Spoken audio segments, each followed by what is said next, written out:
الله أكبر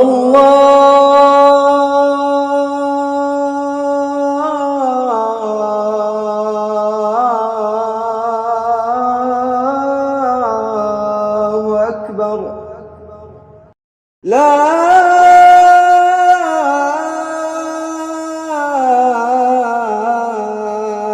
إله إلا الله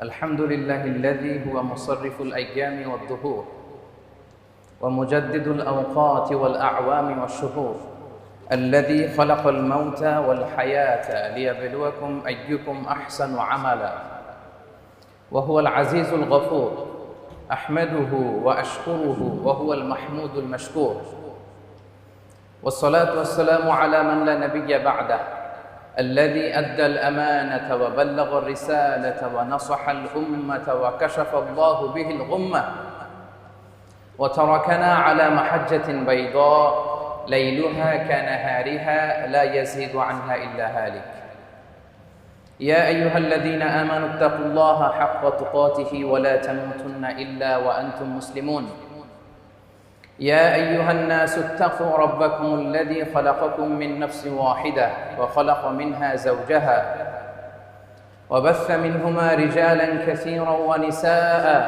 واتقوا الله الذي تساءلون به والأرحام إن الله كان عليكم رقيبا يا أيها الذين آمنوا اتقوا الله وقولوا قولا سديدا يصلح لكم أعمالكم ويغفر لكم ذنوبكم ومن يطع الله ورسوله فقد فاز فوزا عظيما ألا فإن أصدق الحديث كتاب الله وخير الهدي هدي محمد صلى الله عليه وسلم وشر الأمور محدثاتها وكل محدثة بدعة وكل بدعة ضلالة وكل ضلالة في النار فيا أحبة الكرام أوصيكم ونفسي بتقوى الله فقد فاز المتقون.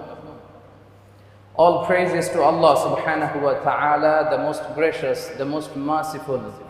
And He's the first, nothing is before Him. And He's the last, nothing is after Him. And He's the most high, nothing is above Him. And He's the most near, nothing is nearer than Him. And He's the all-knower of everything, infinitely able, absolutely absolute, and the master of mankind, Dhul Jalali wal Ikram. Our sincere greetings and salutations and much love to our beloved Prophet Muhammad sallallahu alayhi wa sallam. Allah subhanahu wa ta'ala stated in the Holy Quran, وَإِذَا سَأَلَكَ عِبَادِي عَنِّي فَإِنِّي قَرِيبٌ أُجِيبُ دَعْوَةَ الدَّاعِ إِذَا دَعَانِ فَلْيَسْتَجِيبُوا لِي وَلْيُؤْمِنُوا بِي لَعَلَّهُمْ يَرْشُدُونَ.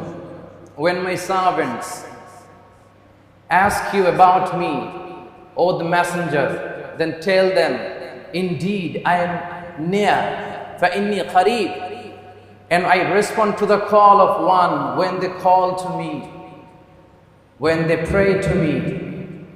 In another verse, Allah subhanahu wa ta'ala says, وَقَالَ رَبُّكُمُ ادْعُونِي أَسْتَجِبْ لَكُمْ. Your Lord has proclaimed, call upon me, I'll respond to you.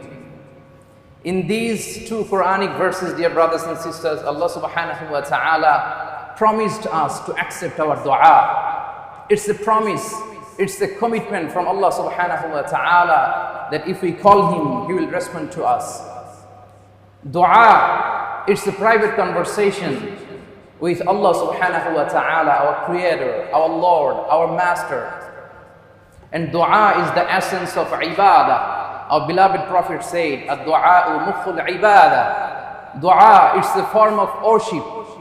And believe it or not, dua is the most powerful weapon of believers. Dua is like a missile, dear brothers and sisters. Dua is like a ballistic missile. The way a missile reaches its target, if your dua comes out of your heart full of sincerity, solemnity and submission, also reaches its target.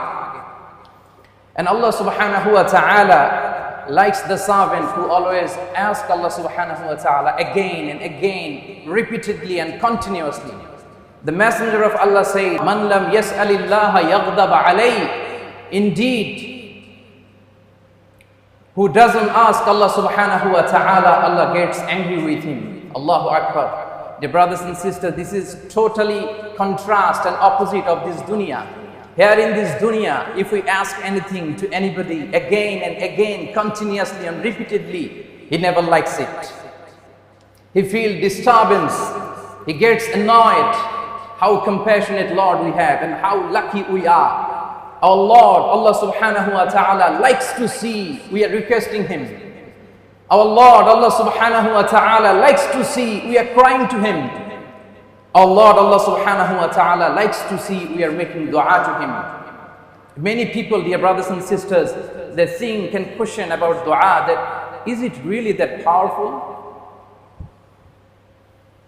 Dear brothers and sisters, never underestimate the power of dua. Dua is so much so powerful that it can change your qadar. It can change your destiny. We all know and believe that everything is pre-written.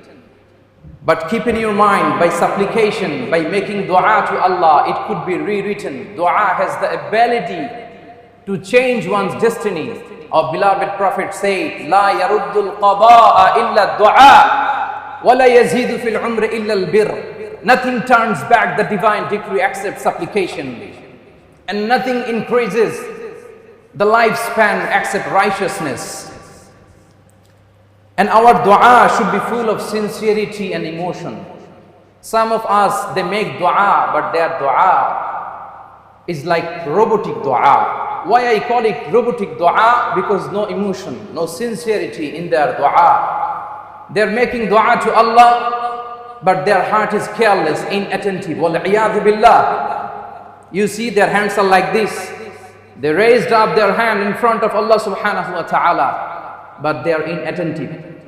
Their hands are like that, but they are thinking maybe which country will win the next FIFA World Cup. Their hands are like that, but they are thinking other issues. Wal-iyadhu billah. Do you know what our beloved Prophet said about these people? He said, "Udu'u Allah wa antum muqinuna bil ijaba." Supplicate to your Lord as if you are being answered.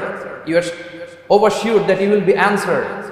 And then he said, "Wa'alamu anna Allah la yastajibu du'aan min qalbin ghafilin lah." And know that Allah subhanahu wa ta'ala, He doesn't respond to the supplication, to the dua that comes from careless and inattentive heart. So please be attentive in your dua. Make dua with full of sincerity and submission.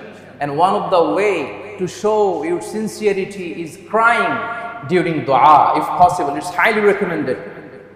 Crying during dua can remove your all sins. Crying during dua can save you from the blazing fire of Jahannam. Crying during dua can shade you under the throne of Allah, under the Arshullah. Crying during dua can make you so closer to Allah subhanahu wa ta'ala. It shows you humility. It shows you helplessness in front of Allah subhanahu wa ta'ala, as well as it shows your seriousness of your request to Allah subhanahu wa ta'ala. So if possible, during dua, please try to shed some tears, dear brothers and sisters. And be always hopeful, never be frustrated. Dear brothers and sisters, never be disappointed. Why you are so disappointed? Why you are hopeless? Just keep in your mind, even the dua of shaitan was not rejected. Do you know what was the dua of shaitan? The dua of shaitan was, he said, "Qala Rabbi anzirni ila yawmi yub'athun." The dua of shaitan was like this. He said, "Oh Allah, grant me respite. Oh Allah, give me a chance till the day they shall be resurrected." Allah said, "Okay, you are granted respite. Your appeal, your dua is accepted." So the dua of shaitan was accepted. So why Allah subhanahu wa ta'ala won't accept our dua, dear brothers and sisters?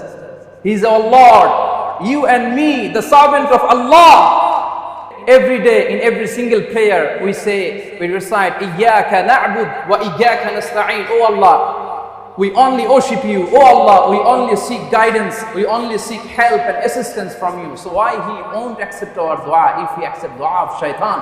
So never be hopeless in your dua, dear brothers and sisters. And asking dua from others is sunnah.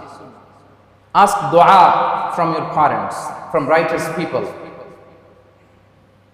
The companions of the Prophet sallallahu alaihi wasallam, they used to ask dua from Prophet. It's narrated by Anas ibn Malik radiallahu ta'ala anhu. He said that his mother Sulaim came to the Messenger of Allah and said, "Oh, the Messenger of Allah, khadimuka Anas, ud'u Allah lah." This is your small servant Anas, please make dua for him. Then Prophet ﷺ said, "Allahumma akthir malahu wa waladahu wa barik lahu fima a'tayta." Oh Allah, increase his wealth, his offspring, and bless for him whatever you give him. And not only this, dear brothers and sisters, our beloved Prophet Muhammad sallallahu alaihi wasallam, he himself used to ask dua to the companions. Subhanallah bihamdi. Once upon a time, it's reported by Umar radiallahu ta'ala, he said, once upon a time, I came to the Prophet and sought permission for Umrah. He gave me permission. Then just before my travel to Umrah, he said, "La tansana ya ukhayya min du'aik." Our beloved Prophet said, "Oh Umar, you are going to Umrah? La tansana min du'aik. Don't forget my name in your supplication." Allahu Akbar. So when somebody goes to Hajj or Umrah, what do you say? "Please brother, keep my name in your prayer. Please make dua for me." It's sunnah, dear brothers and sisters. So ask dua from your parents, ask dua from righteous people, ask dua from shuyukh. Even you can ask dua from your friends and family, dear brothers and sisters. And dua is an art. For sure, I'm telling you, dua, it's an art. You need to know how to ask.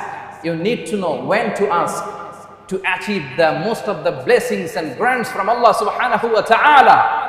You need to use the proper timing. You need to know when to ask. And believer, they never work hard. Believers, they work smart. Let me share with you an example of working smart. It's an oral transmitted story of a person who went to Mecca for Hajj. And during his tawaf around the Kaaba, he got a chance to make dua in multazam. Do you know what is multazam? Multazam is known as a place of clinging. Our beloved Prophet, he used to cling his body to this part of Kaaba, I mean multazam, and used to ask dua to Allah. And the dua in multazam is accepted for sure. It's a 2-meter wide area between the door of Holy Kaaba and the black stone corner, Hajjul Aswad corner. But it's quite tough to reach at the place of multazam because of huge crowd. But the person was very lucky. He managed to reach at multazam. And he see people are crying and making dua to Allah. "Oh Allah, forgive me. Oh Allah, grant me blessings. Oh Allah, grant me righteous children. Oh Allah, grant me righteous wives. Oh Allah, make me successful in my career." So it was quite tough for him to stay in the place because huge crowd. So he's thinking, what dua should I ask to Allah subhanahu wa ta'ala?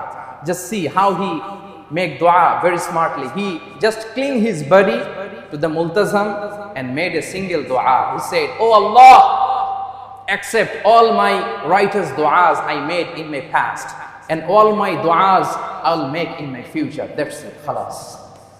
Allahu Akbar. This is the example of working smart, dear brothers and sisters. So you need to know how to make dua, when to make dua, to use the best time for making dua, dear brothers and sisters. And finally, since we don't have enough time and the examination is going on, so I'm instructed to deliver a very short khutbah. So my concluding remarks in today's khutbah regarding dua, that if your duas are not answered immediately, don't be hopeless. Don't be hopeless, dear brothers and sisters. Because some of our duas become answered very quickly, and some of them, they take longer time than we expect. Basically, Allah subhanahu wa ta'ala accepts our dua in one of the 3 ways. Number 1, we make dua. Allah subhanahu wa ta'ala says, yes, accepted. Number 2, we make dua. Allah subhanahu wa ta'ala say, yes, but not now. I'll respond at the right time.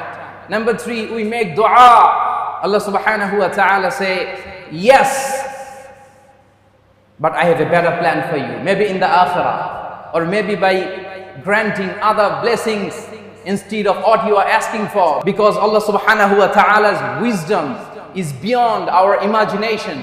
His wisdom is beyond our comprehension. So Allah subhanahu wa ta'ala knows the best when it is good for us, how it is good for us to have it.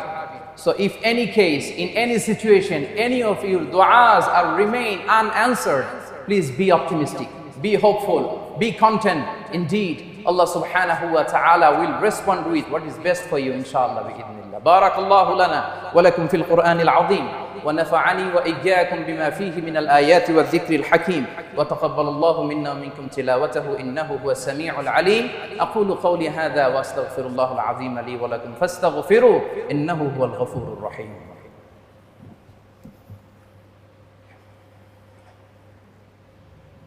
الحمد لله نحمده ونستعينه ونستغفره ونؤمن به ونتوكل عليه ونعوذ بالله من شرور أنفسنا ومن سيئات أعمالنا. من يهده الله فلا مضل له ومن يضلل فلا هادي له ونشهد أن لا إله إلا الله وحده لا شريك له ونشهد أن سيدنا ونبينا وحبيبنا وطبيبنا محمد ابن عبد الله عليه أفضل الصلوات وأتم التسليم وعلى آله وأصحابه ومن تبعهم بإحسانه إلى يوم الدين ثم أما بعد فاتقوا الله يا عباد الله واتقوا يوما ترجعون فيه إلى الله ثم توفى كل نفس ما كسبت وهم لا يظلمون. اللهم اغفر لنا ذنوبنا كلها دقها وجلها أولها وآخرها علانيتها وسرها صغيرها وكبيرها خطأها وعمدها شركها وبدعتها ما علمنا منها وما لم نعلم يا غفور يا غفار. اللهم لا تدع لنا ذنبا في مقامنا هذا إلا غفرته ولا دينا إلا قضيته ولا هما إلا فرجته ولا مريضا إلا شفيته ولا ميتا إلا رحمته ولا مجاهدا في سبيلك إلا نصرته ولا حاجة من حوائج الدنيا هي لك رضا ولنا فيها صلاح إلا وفيتها يا الله. اللهم حبب إلينا الإيمان وزينه في قلوبنا وكره إلينا الكفر والفسوق والعصيان واجعلنا من الراشدين. اللهم انصر من نصر الدين واخذل من خذل الدين. اللهم أعز الإسلام والمسلمين. اللهم من أراد بالإسلام والمسلمين خيرا فوفقه كل خير ومن أراد بالإسلام والمسلمين سوءا فاجعل كيده في نحره. اللهم اهدي ووفق ملك هذا البلد بما تحب وترضى. اللهم اجعل هذا البلد آمنا مطمئنا سخاء رخاء وسائر بلاد المسلمين. اللهم بارك لنا في رجب وشعبان وبلغنا رمضان. اللهم إنا نعوذ بك من البرص والجنون والجذام ومن سيء الأسقام. ربنا آتنا في الدنيا حسنة وفي الآخرة حسنة وقنا عذاب النار. عباد الله رحمكم الله إن الله يأمر بالعدل والإحسان وإيتاء ذي القربى وينهى عن الفحشاء والمنكر والبغي يعظكم لعلكم تذكرون. اذكروا الله يذكركم وادعوه يستجب لكم ولذكر الله أكبر والله يعلم ما تصنعون. أقيموا الصلاة.